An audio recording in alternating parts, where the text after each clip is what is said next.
Oh. Right, good afternoon, everyone. Welcome to the meeting. Okay, I'm Councillor Breeder Griffin, Vice Chairman of the Constitution Committee. Councillor Ray Wotton, Chairman of the committee, sends his apologies for this afternoon's meeting.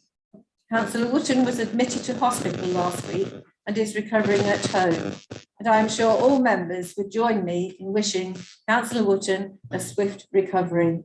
And perhaps Councillor Wotton would give those thoughts to us for us. Thank you. Apologies for absence.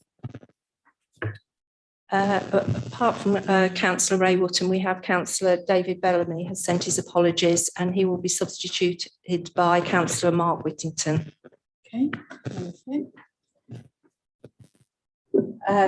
Number 2, disclosure of interest. Has anybody got any interest to declare? No? Probably as we go along, if anybody has them, they can do that then. Minutes of the meeting held on the 25th of April. Are there any comments about that? Are they true and accurate account? Right, do I have a proposer? Thank you. A seconder? And all those in favour? Okay, is that myself?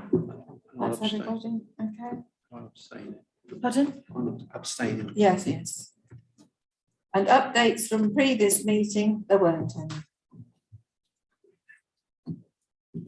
Right, so can we go on to the contract procedure rules?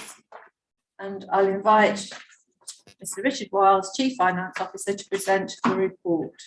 Recommendation on page 9 of the pack. Thank you, Madam Chairman. The report today comes before you prior to being presented to Council on the 26th of May and having been debated at the Governance and Audit Committee on the 20th of April, where at that meeting it was unanimously supported to go forward for today's consideration. Contract procedure rules were last updated and reviewed in January 2020. That's when they were previously adopted by Council, and they form an integral part of the overall Council's constitution arrangements. Since that time, obviously the United Kingdom has left the European Union, so the references have been updated accordingly. And also across the Welland Partnership, which is a procured service the Council has access to for strategic procurement support. All councils within that body of support have all also reviewed their contract procedure rules. So this set of documents before you comes in the form of consistency across all those other partners. There have been a number of modifications to the document, and hopefully the mapping document that's appended assists members to understand the changes between the two versions, the one that was adopted just over 2 years ago and the proposed set today. But some of the key changes are around clarity of thresholds. So in the past, there's been a little bit of vagueness around the thresholds for authority. So in terms of transparency and decision making, in the past, it's been quite difficult to track that through.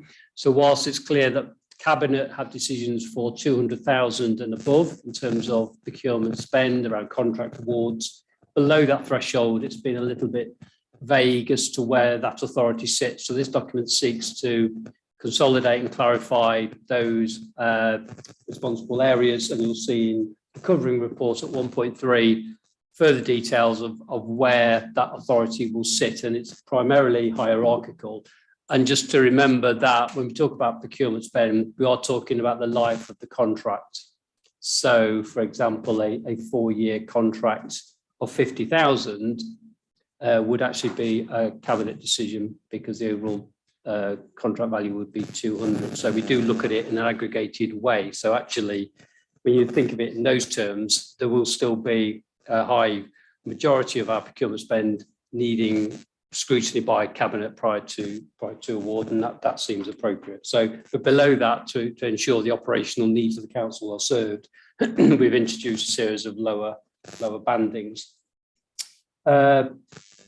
as I say, following on today, it'll be presented to council and then it will be adopted in the constitution thereafter, should it be approved. I'm not suggesting I'll go through every single item in the mapping document. You're probably pleased to hear, but hopefully members have had the opportunity to have a look at that in more detail. And I'm happy to take questions. Thank you. Thank you. Some of those have actually appeared on our workshops as well, so most people should have got acclimatised to it. Is there anybody who wants to ask a question? That's right. Yeah. You can go first. You might have to say things. Okay. Thank you, Chairman. I would like to ask, and obviously it's a massive tome. The amendments are 40 pages on their own. Sorry, the mapping document is 40 pages, and the document itself is very wide. I'd like to ask, I thank Mr. Wise for the report and for outlining the main bits. A lot of it is regulations which come down from government, isn't it? A lot of what's in here is just put into practice what we have to do anyway. So a lot of it we couldn't argue with. My concern perhaps is around where we go to tender for one thing and we get it for under a threshold, and then we go out a little while later for something very similar. What will this document do to prevent us using the same supplier for something under £10,000 again and again and again? That's should have asked that. Yes, so clearly the documentation is an overarching policy and procedure note really as to how procurement should be done. In terms of how it's actually enacted by procurement officers, then the debate we had at governance and audit is that these really need to come to life once they've been adopted in terms of training and support and ensuring there is consistency around procurement practices across the council, because these in themselves will not fix the issues and challenges we've had in the past about procurement practices that have been undertaken. These provide the framework, but the trick, if you like, is to make this into a working model that officers will adopt and adhere to. Because the example given is that somebody in isolation will look to procure something, it goes below the 10,000 threshold, which this requires only one kind of quotation from any supplier. And then in a period of time thereafter, the same piece of work or a similar piece of work is needed, and they can go to the same supplier on a repeat basis without that kind of aggregation. And that clearly in its own right is within the rules, but it goes against, if you like, the spirit of it. Because if there's a horizon scan and visibility from the service area, then clearly they should be looking at their aggregate need over the period and not just looking at the issue or the service challenge in front of them and then just responding to that. And that's where we need to help officers understand how to use these rules in their entirety, because that good practice is obviously seeking value for money. So by aggregating those needs under one tender process, the council should be getting better value for money, because it should be putting it through a process that makes people bid against each other. Just taking one issue in front of you and keeping it below that 10,000 doesn't allow for that, because clearly you've only got one bidder in front of you, and if you've worked with them previously and they do what you need them to do, then you're likely to use them again. So these in themselves won't fix that issue, to be honest, but it is about how we use these and adopt them across the council and how we then manage thereafter. And there are ways in which we can scrutinise spend across the council in terms of creditor supplier analysis, and we take that learning and go back to those service areas and try and educate and correct those wrongs. I didn't mention in the presentation, but we have got a dedicated procurement resource coming into the council. So we still will use Welland Procurement as our strategic procured advice, but we also have an in-house fully dedicated resource, which we will invite to committees in the future to give updates and work plans and progress reports on procurement activity. And that individual starts here on the 6th of June. So it's very opportunities have been updated, because that person will come in with a fresh set of rules that they can roll out then across the organisation. They won't be learning one and then changing it halfway through, will they? Does that answer your question? It does. I'm glad you gave into using the word person rather than resource, because I assume that by we're getting a resource meant we're getting a person. Your mic is on, sorry. I beg pardon. I also wanted to ask, do these contract procedure rules and indeed the financial rules later on also apply to the wholly owned companies of SKDC that are spending public money? The private companies are not governed by these same rules because these are predominantly following, as you said, public and contract regulations, which are for public bodies, not for private companies. It will depend on the articles of the association for each of the companies specifically as to whether they've chosen to adopt the council's procedures. I can only talk for Gravitas, which said it would, but the companies themselves may not need to follow public contract regulations. I've obviously got a lawyer in the room, so who might be able to. Well, I'm not sure if I have got a lawyer in the room. I've got a minister officer in the room and a deputy minister officer in the room. My understanding would be they wouldn't need to follow these specifically, but they may adopt them as part of their articles. Alan. Who's the next? I think Alan wants to come in. Yes. Yeah, just to clarify, with like as Richard said, the companies, aren't they? So these are the public procurement rules for the council. So it doesn't mean that, and I'm afraid, like Richard, I don't have the information with me as to whether they have adopted similar rules to these ones. And so I can get that for you though, Chairman and Councillor Baxter. But they don't have to, is the answer, because it's a private company. Councillor Sandon. Thank you, Councillor Chairman, Vice Chairman. I've just been through the notes with the draft, and there's a couple of sections that are slightly different. I didn't know whether you wanted me to go through that now or with Richard afterwards. Okay, on the draft, page 22, number 2.18.4, and on page 75 of the notes, the last section C talks about ward members. I don't see that mentioned on the actual draft.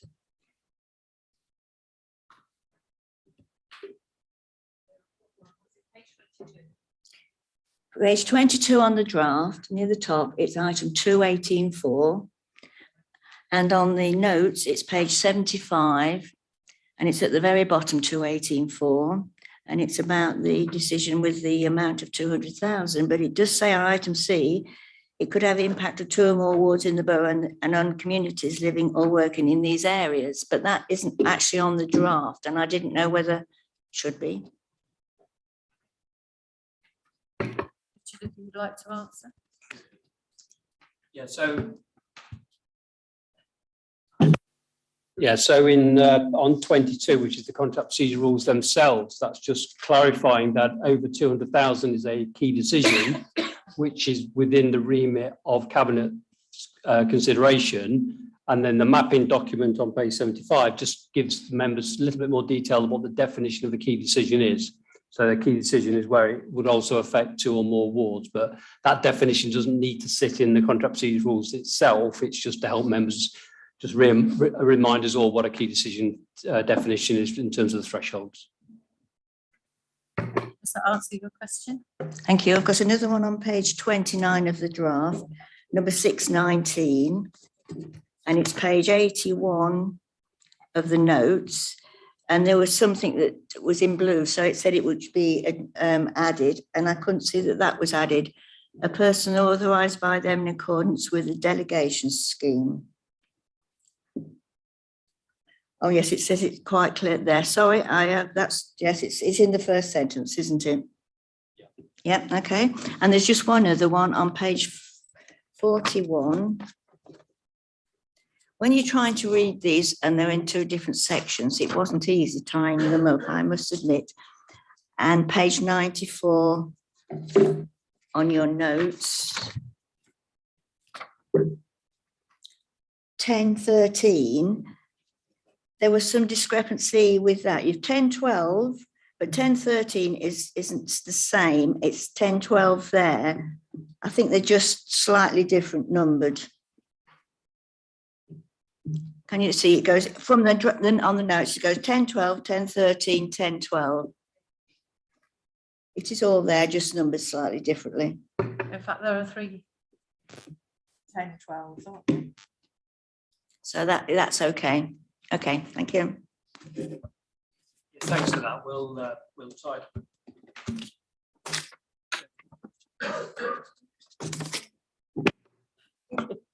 Thank you. Yeah, thank you for that, Spot. We'll correct that word in renders for the council version.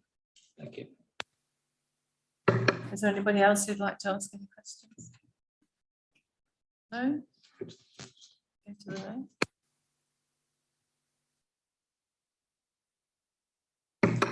Right, so we have a recommendation. So the Constitution Committee is asked to recommend to Council the updated contract procedures. Do we have a proposer? Seconder? And can we all vote? Those who are eligible to vote?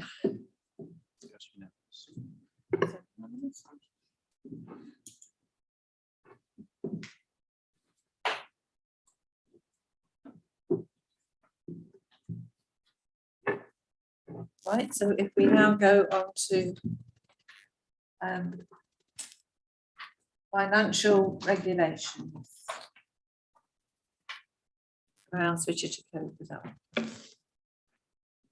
Okay, thank you, Madam Chairman. And in many ways, this document is the flip of the contract procedure rules. So similar introduction, really. These were last updated in January 2020, and actually the CIPFA's Financial Management Code requires us to routinely review the contents of our financial regulations. So we took the same opportunity when the contract procedure rules were being reviewed to update the financial regulations, and we also took learning and feedback from those that use the financial regulations, be it members or officers, where potentially there was contradiction in the previous version, or there was vagueness around where authority levels sit and responsibility lies. So same process is being followed.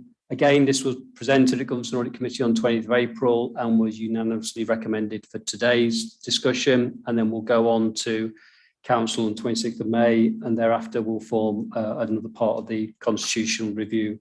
There's been a few sections that have been updated. Just quickly run through those. The first one was around external funding applications. So under the current arrangements, there is no requirement for any senior officer sign off before any applications are received. Are submitted, but the current regulations require Cabinet or Council to approve the grants if they are received, and members will know around Changing Places was a grant recently received, the Worn Home grant, things like that. But what these regulations are looking to do is have a sign off internally before an application is actually submitted, so that parties are cited on what potential conditions are attached to the council, because usually with any grant applications, there are requirements on the council in terms of either resources needed to support the grant or potentially match funding or anything like that. So it's just to tighten up visibility of applications going in, so as not to waste time really in putting applications in that are not aligning with the corporate plan or members' ambitions. So that's been strengthened. There's been some amendments to revenue and budget and capital environment levels to make them consistent, and a lot of this information is embedded into Appendix A. That's where the nuts and bolts of a lot of the regulations sit in terms of financial thresholds, and that environments are just where within the budget framework set by council, officers and members, depending on the levels, are moving monies within service areas where there might be particular pressures in one part of the organisation. Then potentially monies can be moved from other parts of the organisation to deal with that pressure. So the environment allows monies to be moved, but within permissions and pre-approved levels. And the appendices goes into more detail as to what those levels are, depending on where the authority sits. The other area that has been changed is in terms of in-year budget changes, which sits with Cabinet.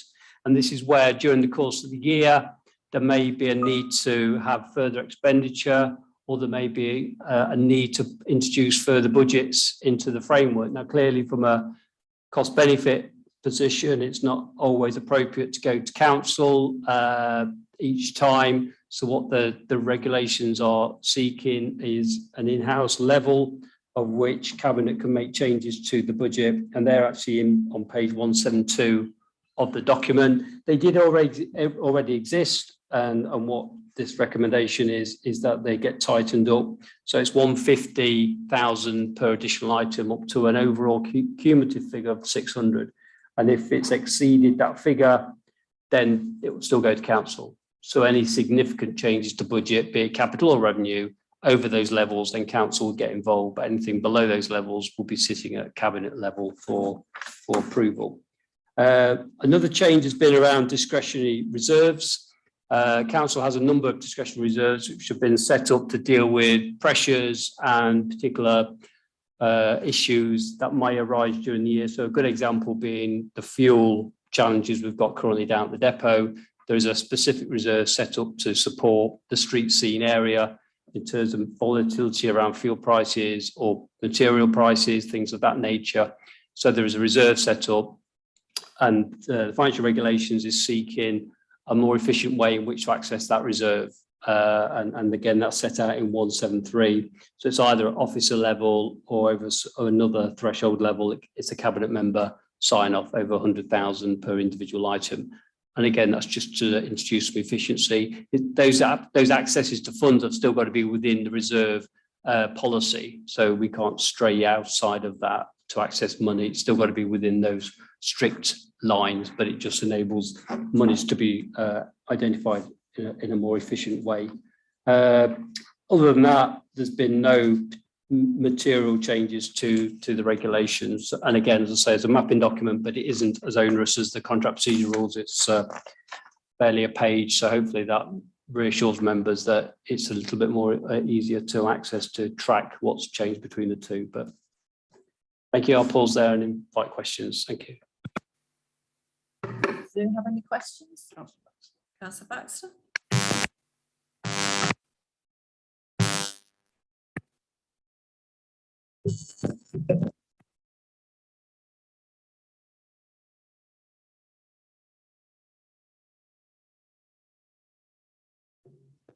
Much better, isn't it? Thank you, Chairman. I wanted to ask a similar question to the previous time. How does this affect the wholly owned companies of the council? I know at Governance and Audit Committee, when we receive the final year reports, we have a conversation about whether or not the wholly owned companies are considered as part of the main council's accounts or whether they're treated separately. And I think it varies in the case of each individual company. I guess the point I'm trying to get to further is who is responsible? How do we as members keep account of how the wholly owned companies are managing our money?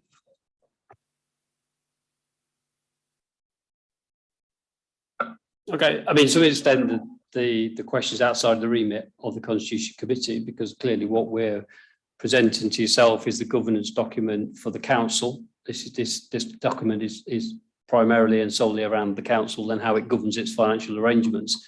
I think, at the risk of repeating myself, it's probably back to the companies to understand what they will have their own financial regulations. Clearly, their thresholds and their approval processes will be completely different to the council's. Obviously, this refers heavily on the member domain and how the officers and the members work within these regulations, which clearly wouldn't be appropriate at all for a company that will have a completely different constitutional structure, but they will have their own financial regulations that those boards and those directors will have approved, and their officers will be working within those, but it does sit outside of this document.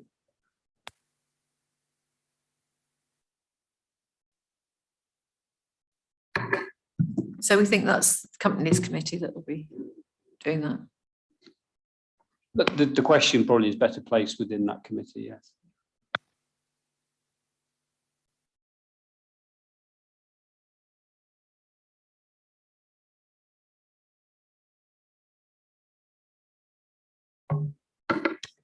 Thank you, Madam Chairman. Yeah, I mean, I've given a good read through of these regulations as I did the contract procedure regulations, and there's nothing in here that I can see that's a problem. It's all fairly standard stuff. I think the important thing is that they are reviewed on an ongoing basis.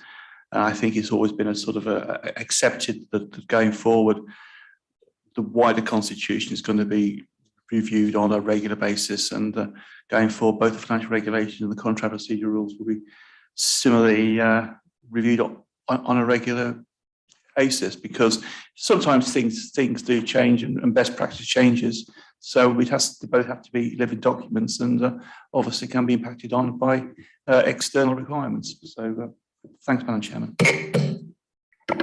Richard, would you like to answer that or make any comment from that? No, just to agree that not only I think internally that commitment's been made to council that it will be now more regularly reviewed. SIPFA as the accounting body for local government requires or best practice is that they are regularly reviewed, and you'll see it's 28 months since or last done. That probably feels about right, but we'll probably annually just review them. But I don't expect if these once they've been rolled out deal with the issues we have under the current rules, then hopefully it's a light touch annual review process, and perhaps a more significant one on a biannual basis. Is there anybody else who'd like to ask a question? No? So can we go to the recommendation that the Constitution Committee is asked to recommend to Council the updated financial regulations shown at Appendix A. So we'd like to vote. Who's for? Oh, sorry, important, forgot a seconder. Who'd like to be the seconder? Thank you, Councillor Sandal. Now we'll go to vote. That's unanimous. Yeah. So could I go now to invite Graham Watts as Assistant Director of Governance to present the report, which was circulated as a supplement to the agenda.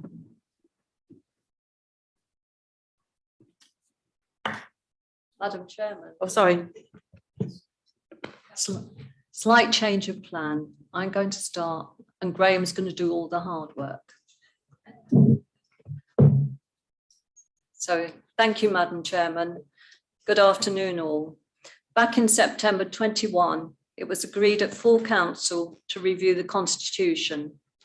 Our articles would be divided into our 18 articles would be divided into 7 parts. It has been work in progress. Part one is the summary and explanation. Part 2 is the articles of explanation. And part 4 is the rules of procedure. And part 3 has already been discussed. We've had several workshops which were very productive, where typos, grammatical errors, and formatting amendments were made.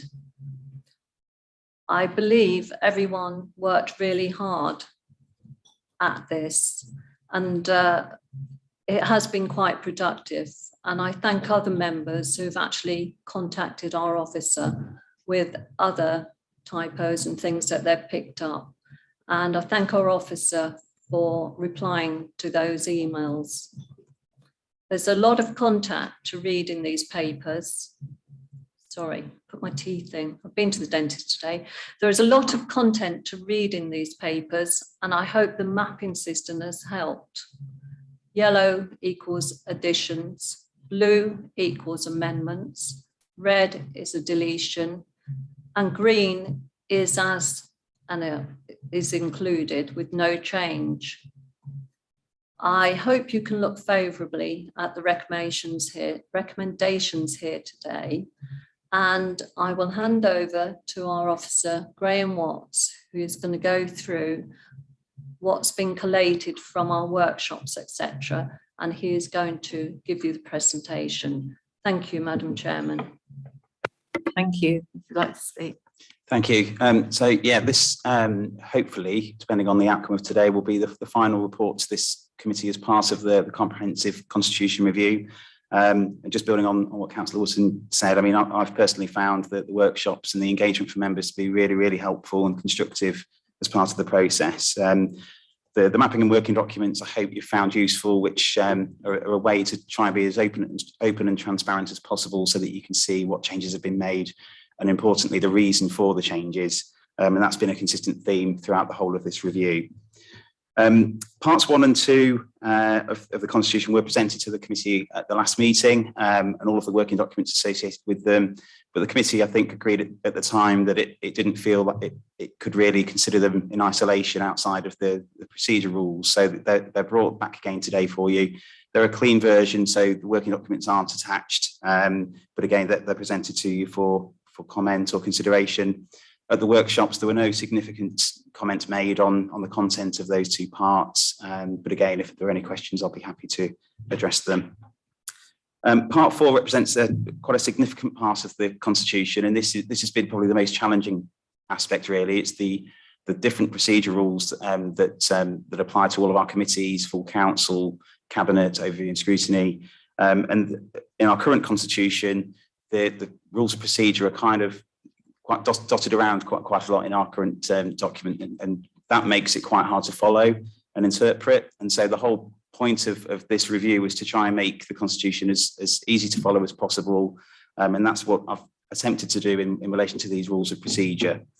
So quite a lot of rules of procedure that are included, and because of that, we split the workshops into 2 sections to try and make it a bit easier for members to participate and take part.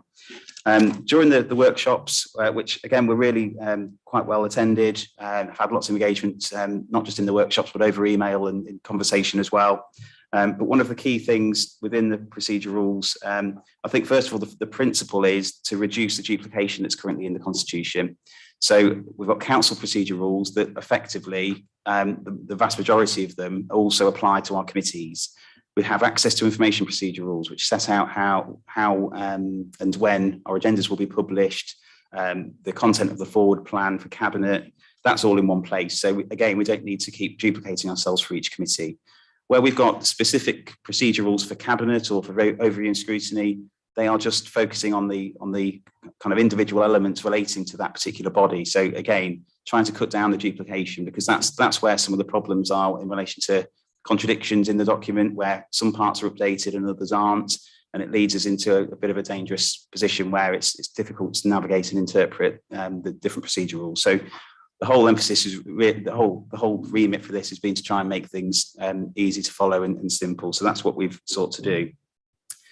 Some of the key themes that came up as part of the workshops, I just thought I'd highlight, because by cutting out the inconsistency, there are going to be things that have to change to enable there to be consistency. So it may look as though we're trying to enforce changes when this was supposed to be a bit of a clean up and tidy up exercise, but fundamentally there's always going to be things that have to change to achieve that consistency. And public speaking is one of those, where at the moment there's different rules for different bodies in relation to public speaking. So at full council, you have to register to speak. At overview and scrutiny committee, it's a bit more of a grey area in terms of it being an open forum and members of the public being able to come along and just address the committee with no notice. And I think the reason for requiring notice is to ensure that, first of all, the question or the statement that's been requested is relevant to that particular body or even the council. It also helps to manage any vexatious or abusive, potentially, contributions that someone may wish to make, or something that's inappropriate. And actually, it also gives notice of the question, which may be of a technical nature. So if I was a member of the public and I wanted to come along to a council meeting and ask a question, I'd much rather receive a comprehensive response than potentially be confronted with the response to say, well, I don't have that information and I'll get back to you in writing. If I was a member of the public and I'd made the effort to come along to a meeting, I would want a comprehensive answer. So I think the requirement for notice should apply consistently across all meetings. And so the proposal in here is basically setting that consistency across everything, so that members of the public are requested to register their intention to speak. But I think on our committee agendas, we can make it a bit clearer as to how that process works, who to contact, what the timescales are. So there's more we can do in that respect. But again, I think the consistency is really key. Questions at full council in our constitution currently are restricted to items that are just on the agenda for that meeting. And that's something, again, I think as members of the council, when they're asking questions at full council meetings, they're entitled to ask cabinet members or chairman of committees any question on any subject. So I don't understand why that restriction applies to members of the public. So that's something that we've proposed to remove, so that a member of the public can come along and ask a question or make a statement on any issue. At the moment in the Constitution, members of the public are entitled to ask 2 questions. That's in addition to a supplement when asking the original question. And I think a supplementary question without notice contradicts the requirement to provide notice to the original question. Given that members of the public are entitled to ask 2 questions anyway, I don't understand why there's a supplement within that provision when members themselves don't get the opportunity to ask a supplement. So that's something that's proposed for removal, but again, not taking away any ability for the public to address the committee because they're entitled to ask 2 questions anyway. That's in relation to public speaking. There was another comment in relation to a procedural motion. This is quite technical, but still something that came up as part of the workshops. An amendment to withdraw a motion at the moment is quite open, and I think what that means, or what it should have been written as, is that the motion to withdraw is prior to someone having seconded the motion. So I've amended the council procedure rules so that a mover of a motion halfway through the debate can't then turn around and say, well, I propose to withdraw the motion. I think that the provision in there to withdraw a motion is before someone seconded it, because they've obviously realised that they no longer wish for that motion to be debated. It's not about if a motion's going a certain way and they don't necessarily like the outcome, that they can then withdraw it at that stage. So I just wanted to add that clarity in relation to that. The other main discussion point was in relation to contributions from non-committee members or members who aren't on cabinet at those meetings. And again, at the moment, it's very inconsistent depending on what meeting you go to as to what the rule is. So in some cases, the whole committee has to give their consent to allow a non-member of a committee to contribute. Other committees, it's chairman's discretion. Other committees, there's no real clear rules at all. So this again is a rule that's being proposed that adds a bit of clarity, and the proposal is that the person presiding the meeting has ultimate discretion to allow a non-committee member the ability to contribute. But the wording that I've used, and again used it consistently across all of the bodies, is that any discretion that is given for a particular item has to be equal in terms of all members across the chamber. So you can't just use your discretion to allow one member to speak when you've got other requests in the chamber on that item that you're then saying, no, you can't speak. Any discretion has to be fair across the chamber. So that's how the wording's proposed in there. And I think it's important that the political balanced nature of the committees is something to consider. I think this isn't about restricting the ability for non-committee members to participate, but it's trying to put a bit of control for the chairman, because ultimately it's that committee that's charged with distributing or discharging that particular function.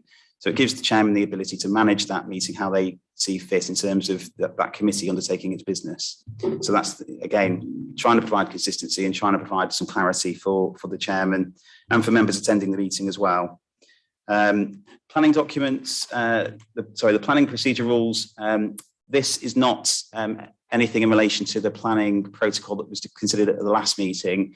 This is effectively just a cover sheet which the new protocol appends to, and this again is consistent with the other procedure rules in relation to the Constitution. So it has some of the same kind of rules and proposals in there, but there's nothing within this document that has changed anything that you've already discussed in relation to the planning review. There's a range of typographical errors that I have picked up since publishing the papers. I'm happy to go through those if you wish me to, but if not, then you know, I can make those prior to submission to full council. And in terms of the full council papers, what I'm proposing to do, because I think all members have seen all of these mapping documents far too often, especially in invitations to workshops and on this committee. So for the full council papers, I was proposing to do clean versions of all of the parts, but providing links to all of the working papers so that it's easier to digest at full council. That's all on the report, Chairman. I'm really, really happy with the support that I've had from members. I'm really grateful for all of the attendance at workshops and all the engagement that's taken place, but happy to answer any questions. Thank you. I think it's been a good idea doing the workshops because people feel freer about it and don't feel quite so, I don't want them to hear what I'm saying. And it helps other people to have other ideas, other input and whatever. So I think that was a very good idea. Does anybody want to know about those alterations or typographical errors at all, or wait till you've got another version? Councillor Sandel. Thank you. Just to make a comment, I did the workshop with Graham, the last one, and the first part of this had been done before, but I did see it on the website. And my concern was with the political balance, because it is down in numbers and that's been deleted, which is obviously the best way because in 4 years it changes so much. But I have just double checked when I read through this, it has been noted that it is politically balanced. So it's still in there, but it's not showing particular numbers because it varies. And I just think Graham and Richard at that have done an excellent job. The hours they must have spent going through this, it's hard enough just trying to read it yourselves, but when they are doing it and making sure that it's all correct or incorrect or adding or subtracting, I think they need to thank you. Is there anybody else who'd like to speak? Councillor Baxter. Thank you.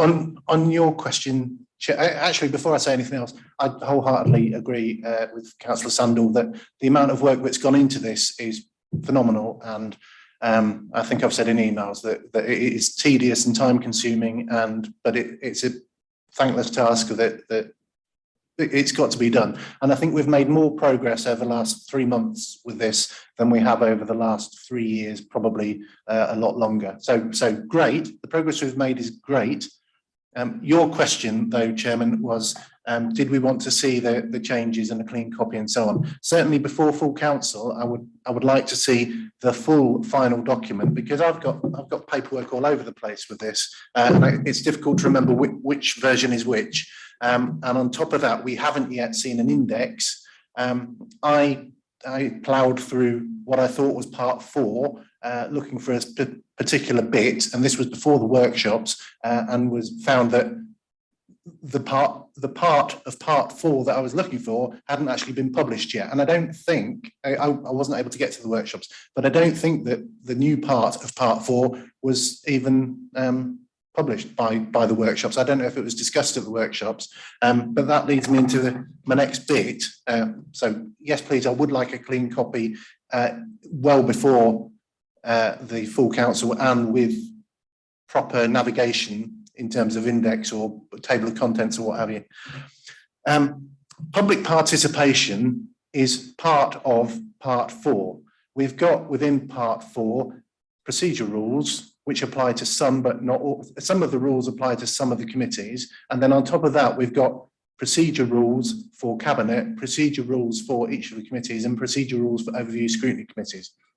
The bit that I was awaiting most was the public participation part. And I'm really sorry that this hasn't made it easier for people to access council meetings. In fact, the opposite. We are saying that instead of being able to turn up to an overview scrutiny committee and ask a relevant question, we are demanding that people basically send notice in advance of what their questions are. And similarly for councillors, member participation is being made more difficult. And I'd like to quote you, Chairman, from a recent copy of Private Eye, talking about Bath and North East Somerset Council, which says free speech is under attack. And basically they were bringing in the same rule as is being proposed here. Anyone wishing to address the council must submit their speech 2 working days in advance. And what Private Eye says, and I think what most people would say, This is all the better to give slow-witted councillors time to come up with answers to tricky questions.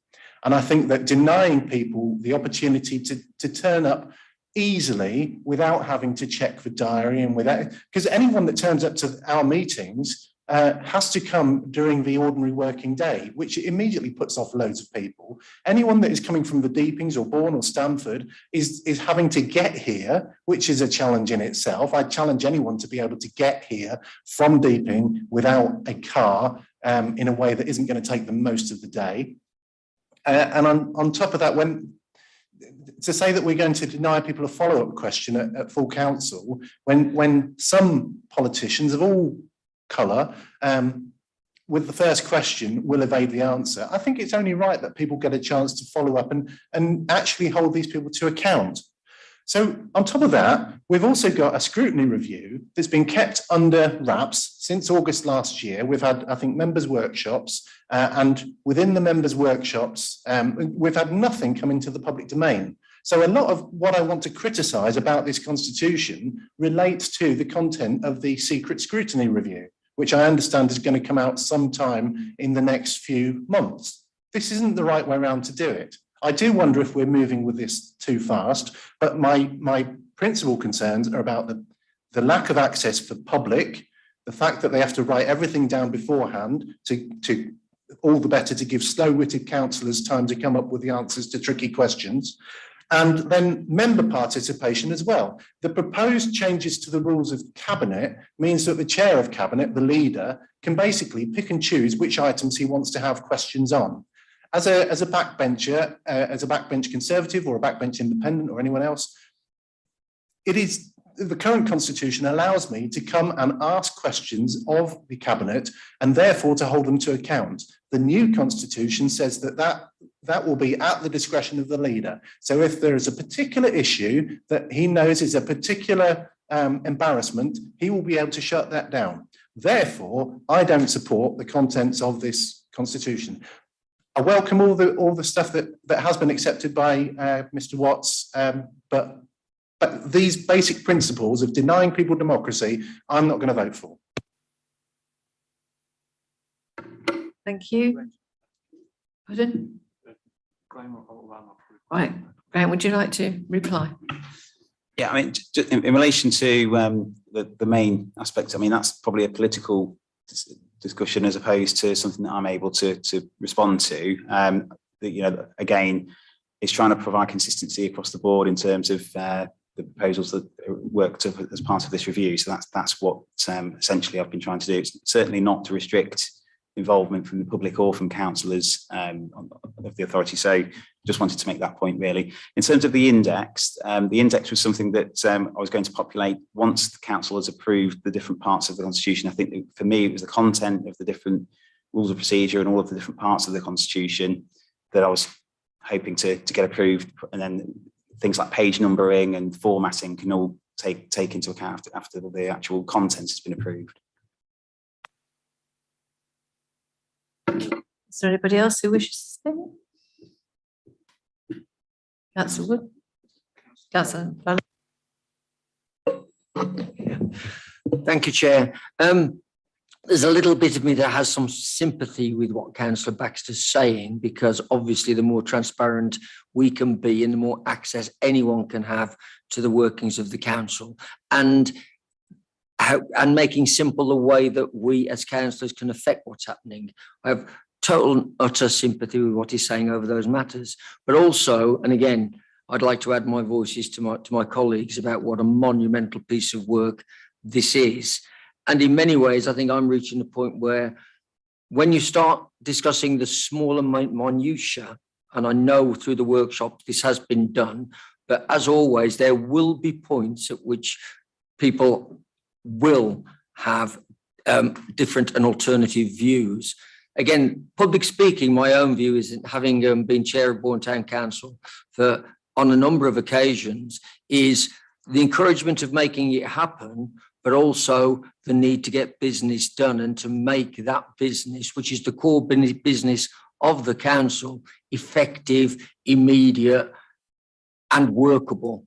And something, because of that, sadly, one does have to have rules of engagement that allows a measured and almost a managed response, even though managed response can obviously not allow people to have an input.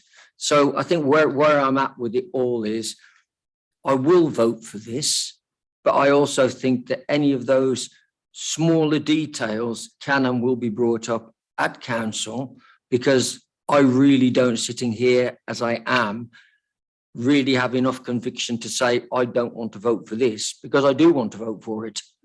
Are there bits of it that I still have potentially some disquiet with? I really would like to see that go to council, because I could have gone to the workshops and stated my view at that point, but I think we're reaching a point now where massive document, time to put it out and see what the response is. So I will be voting for it. And again, congratulations on the amount of work done. Is it perfect? I'm not perfect. Why should I expect anything to be totally perfect? Thank you very much. Right, could I ask Councillor Linda Wotton, please? Thank you, Madam Chairman, and thank you to Councillor Fellows for his wise words. And I'd also like to say, I too thank our officers like Councillor Richard Wiles, and in particular, Graham Watts, who's put an awful lot of time into this piece of work. And it's a massive piece of work. And I take on board your comments, Councillor Baxter, I really do. But I can assure you that there's no way that we do not want to be open and transparent. And that's the truth. You can smile at me all you like, because that isn't the aim of the game. We're not trying to change the goalposts at all. But as I always say, you're entitled to your opinion. And I hope to get the scrutiny review out to you all soon. You have seen it. It is being worked on. We have had a lack of staff and we just can't do everything at once at the moment. But I think it will be a good piece of work when we get to it.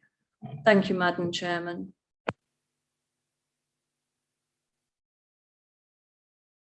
Right, Councillor Knowles, at my discretion, yes, you can speak. Thank you, Chair. Just it was mentioned that something about this being politics. I don't believe this to be politics. I believe anything that distances the council from its community is not good.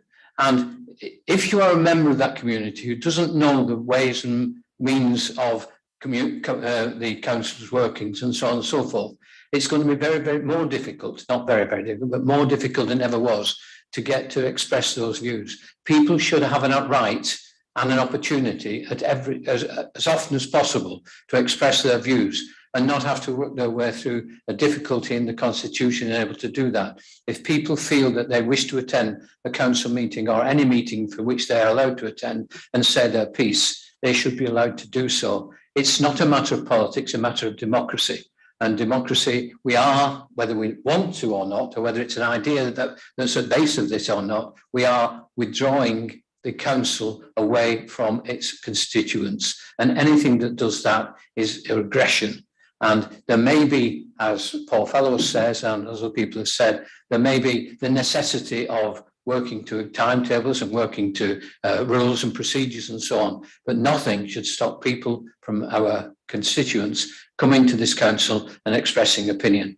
If they start to get over the top, as somebody did a month in a debate at the full council and kept repeatedly being personal about something, the chair should stop them.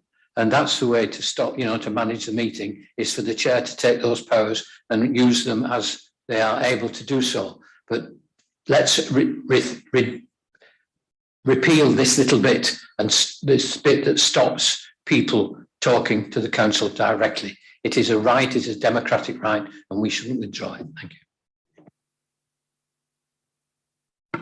Do you want to come back on that? Thank you, Chair. I think the only thing from my perspective, again, just kind of justify almost what I've proposed in the revised constitution is one of the fundamental problems we have at the moment is there's different rules for different committees and different bodies. And so one of the key things for me is to try and bring about some consistency across the document. So planning committee is a perfect example where you're required to register to speak in relation to consideration of an application. The same applies to licensing committee. That's a regulatory body, but why should that process be different to any other body in terms of having to register? Because for me, that's where you get confusion. If everything isn't uniform, something as simple as public speaking, you get a different expectation depending on what committee you're attending. And for me, it was about trying to be consistent across all of our bodies. So full council, planning committee, licensing committee, at the moment, you have to register in advance. Other meetings, there's no requirement to do that. And for me, I was just trying to bring a bit of consistency across the piece. And that's the reason why it's in there. And again, just to reiterate what I said earlier, I think we can do more on the agendas that we publish and on our website to provide more information as to how to engage, how to register, making that process relatively simple. I think we can do more in relation to promoting the ability for people to come and engage with our committees. But that was the reason why I've proposed the wording I have. Thank you.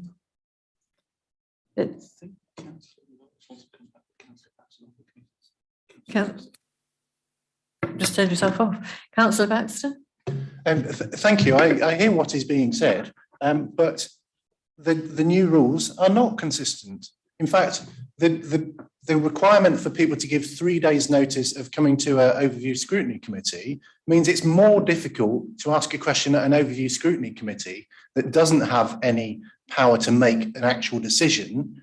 It's more difficult to do that than it is to come to planning and licensing committees where you only need 1 day's notice, which is where we do have a statutory duty and where we are making big decisions about people. So why should it be more difficult to attend a meeting of overview scrutiny committee than it is to attend a planning meeting? If I'm wrong, then put me right.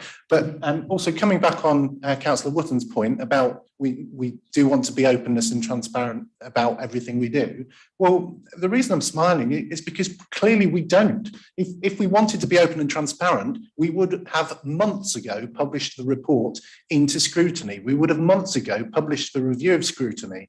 I don't want to get told off for it, but I suspect within that report, it does mention the lack of scrutiny of the leader and the deputy leader and cabinet. And again, put me right if I'm wrong, but that document that is not in the public domain is critical. It's complementary of the way we do some things, but it is critical in other ways, and that affects the constitution. And when it is published, we're going to have to go all the way around again with this document. We were told at the start of this process that we weren't planning to change the rules. We were only planning to tidy them up. And we are changing the rules and we are making it more difficult.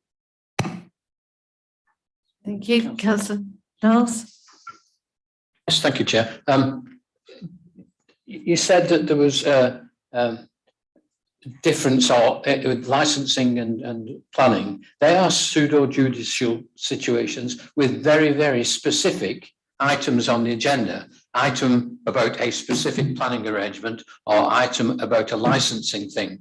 The council, the Greater Council, has a much wider scope of things that it may wish to talk about. And it's not difficult for people to establish that they want to speak about a particular planning item that's in their scope or whatever, things like that. But people who have general concerns about something that's going on, and I've got them on my screen, early today, about people with great worries about some things happening with the council and their inability to be able to present them to the council. And if one of those people felt that they wanted to come to the next full council or to a scrutiny meeting and say, oh, look, I'm unhappy with this and can you please do something about it? He shouldn't need to give a lot of notice to do it. It's a different matter from being licensing or planning, which has specific agendas that you can't go outside, and rather scrutiny committees where the agenda is a bit wider. Is there anybody else who'd like to say anything? No. Councillor Sano? I just ask Ryan for a point of clarity about this 1 day and 3 day notice. Is that correct? Because if that is not being consistent, is it? Which is what I thought he was trying to achieve.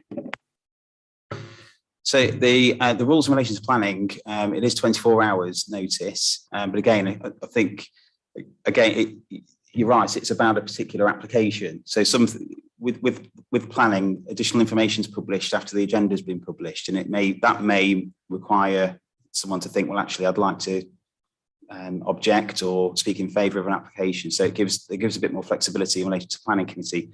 The 3 day rule that I've applied is actually consistent with full council. So I've attempted to be consistent, but I don't think it really matters how much notice is provided, as long as notice is provided. I think that's the consistent thing.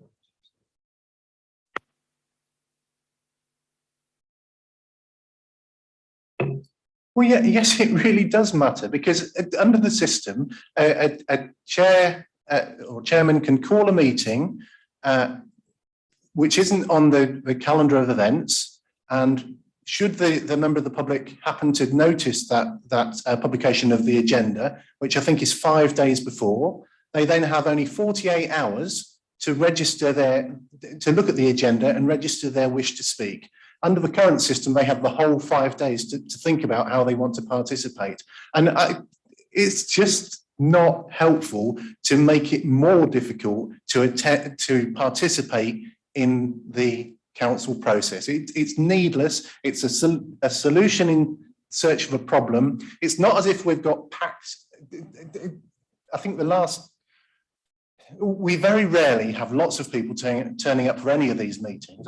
We haven't got any today, obviously, but we very rarely over the Scrutiny Committee have people. So if people have turned up, it's because they want to participate, and either they want to observe our democracy or they want to participate in it. And I think putting extra barriers in the way of it is unhelpful.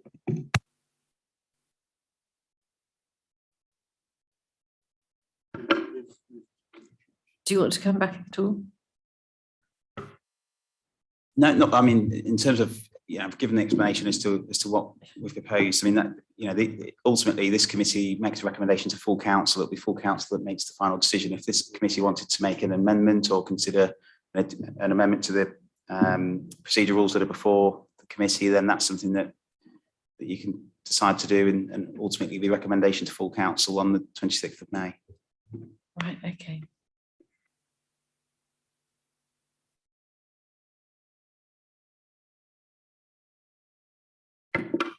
If we look at the Constitution Committee recommendations,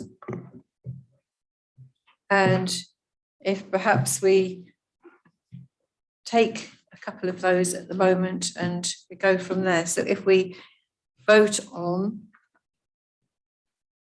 so recommends part 2, recommends parts 1, 2 and 4 of the Constitution to full council for approval, if we work on that one. So do we have anybody for that section? Sorry, I have an amendment. Right. Have you got it written down for me? No, do I need it written down for you? Well, then I can read it. It's basically, in pursuit of damage limitation from this, I would like to change the notice that members of the public have to give to overview scrutiny committees from 3 days to 1 day, to make it consistent with planning and licensing committees. Right. So have we got a seconder for that? Councillor Fellows. In light of listening to the discussion, and indeed despite what I said previously, I would like to second that. Right. So now we go for a debate on the amendment. Has anybody got anything else to say about that? No? So shall we vote on that then? So who's in favour? Well, that's a majority, isn't it? Yeah. Okay. Pardon? Right, okay. Okay,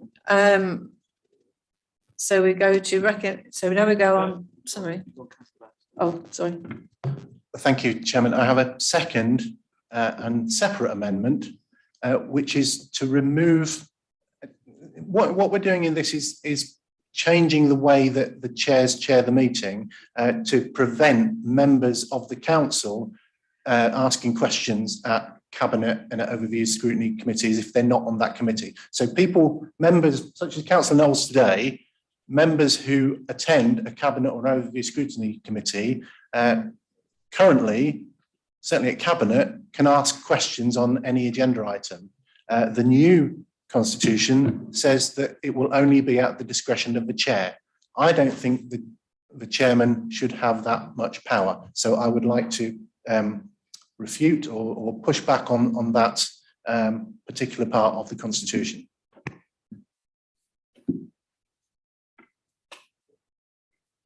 Councillor Sandal? Oh. Yes. Chairman, that reference is throughout the document in different places, so it's not just one part. It's consistent for all of the different bodies. Thank you.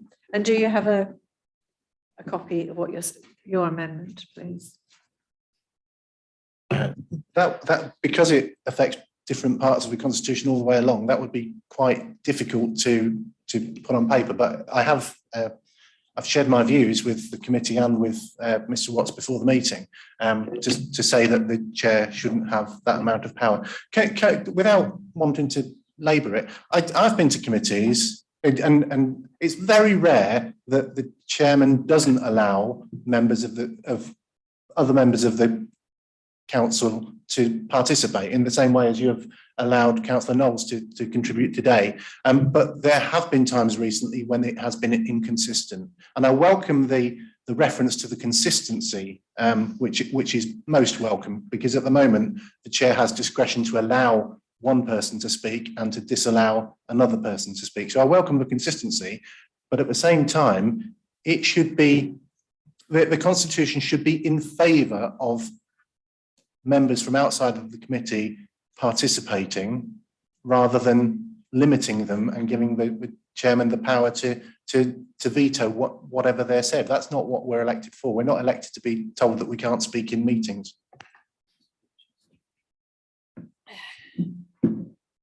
Well, it just depends. Sorry, Councillor Wooten. Thank you, Madam Chairman. Like it or not, you are in charge of this meeting. You are the chairman. And if we all abide by the same rules, there's nothing to fear. As Councillor Watts has just said, the chairman can invite other members who are not members of a committee to speak. And that's what we're looking for. If members want to go along to other committees, they have an interest. And if all chairmen use the same rules, they will, once the committee's spoken, they will ask other members if they would like to speak. Thank you, Madam Chairman.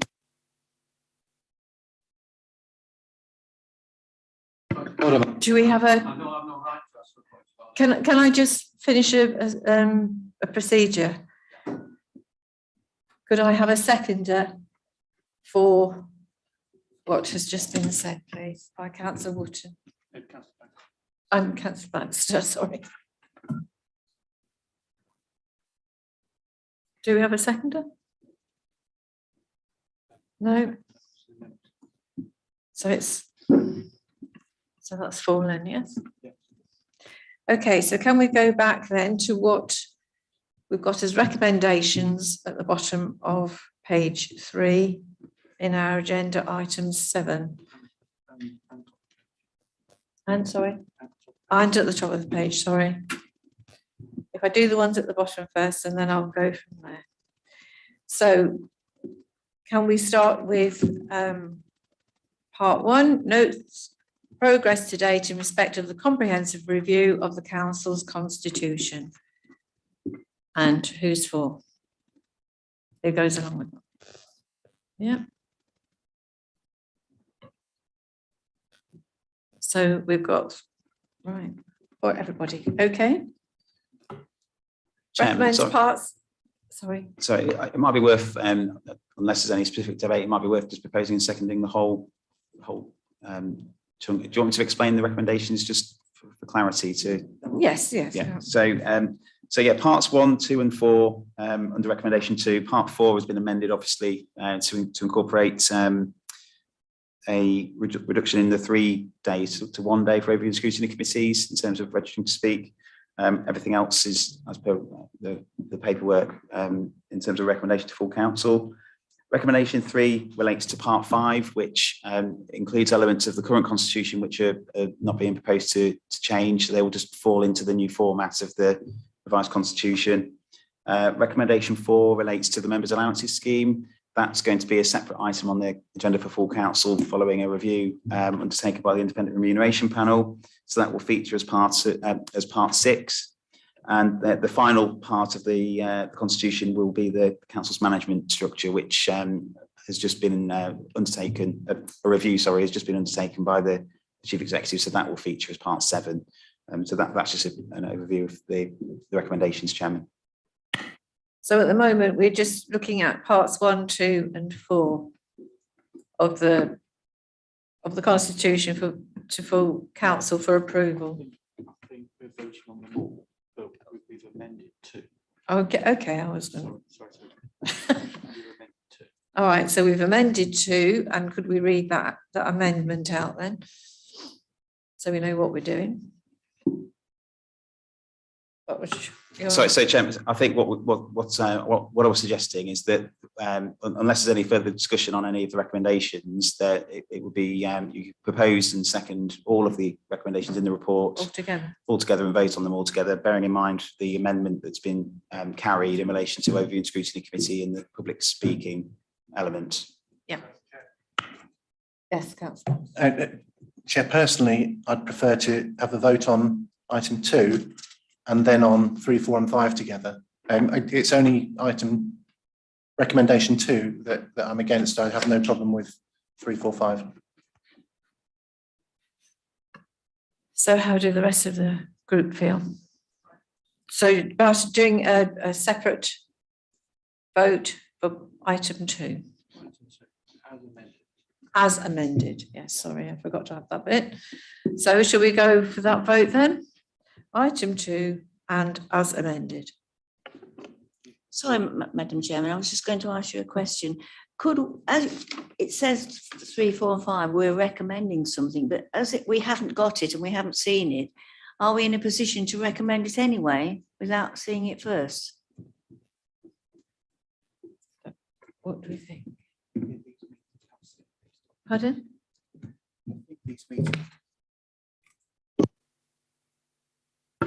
I think most of these documents we've seen either doing our workshops or whatever. So I'll go back to. So yeah, Chairman. So the part 5 documents that are included in recommendation 3, the Council Code of Conduct has already just been reviewed and adopted by full council. The protocol for relationships between members and officers. I'm not proposing to make any amendments to that, but that is going to feature as part of a separate review in due course.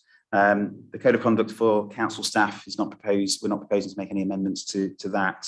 And they're just standalone documents that are in the current constitution that, because they haven't required the kind of consideration that I've given to the other aspects, that they're standalone documents that are already easy to follow and clear. So it wasn't seen as necessary to bring them under such consideration and scrutiny as we have the rest of the document.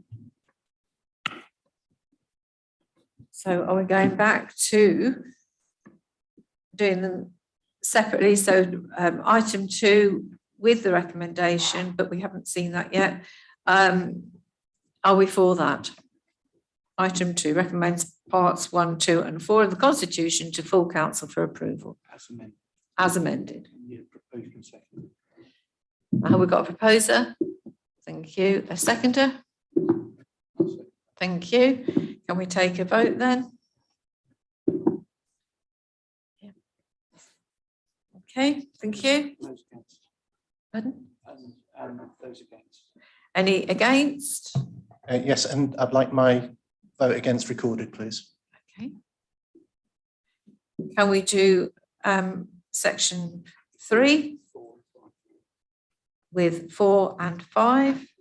Recommends that the council code of conduct and protocol for relationships between members and officers, code of conduct for council staff form the new part 5, codes and protocols sections of this constitution.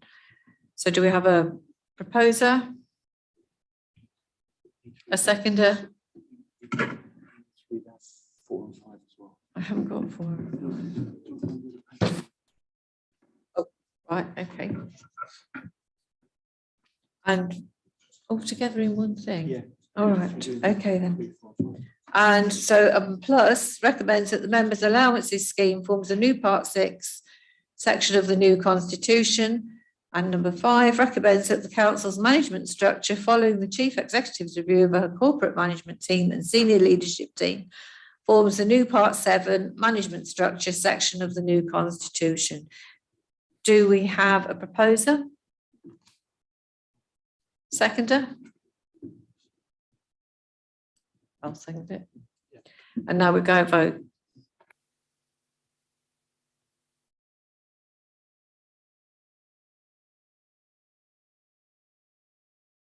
Madam Mayor, but I'm not quite following this member's allowance.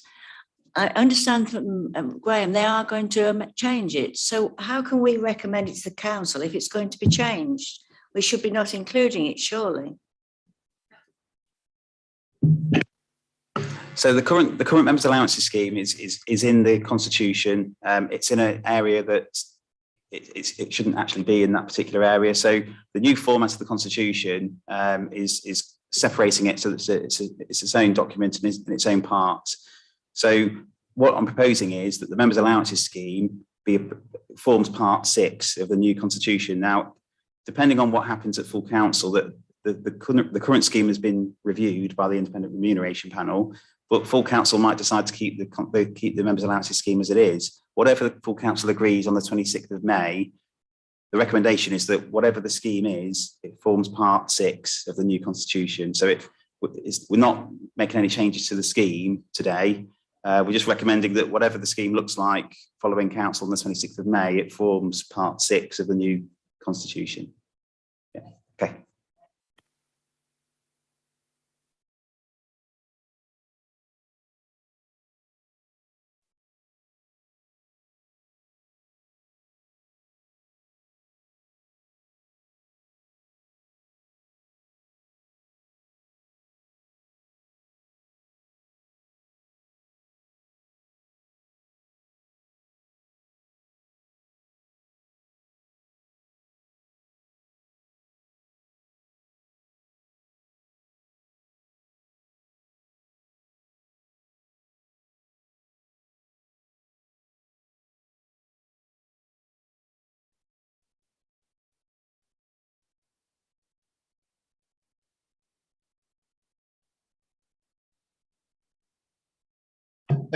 Thank you, Chairman. I wonder if you could advise what the flight path is for the scrutiny, the review of scrutiny.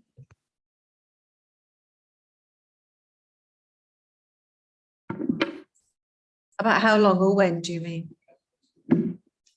Councillor Baxter, are you thinking when or how long? When will it appear in public, and when is it likely to be decided by whichever hurdles it needs to go to? Thank you, Chairman. We will be circulating some information to all members in due course, but the proposal is for there to be a joint Scrutiny Committee that will consider the review and a draft action plan prior to that being considered by Cabinet. And that will be after the AGM, so over the next couple of months. Right, in the next couple of months. Yes. So, right, well, I declare this meeting over then.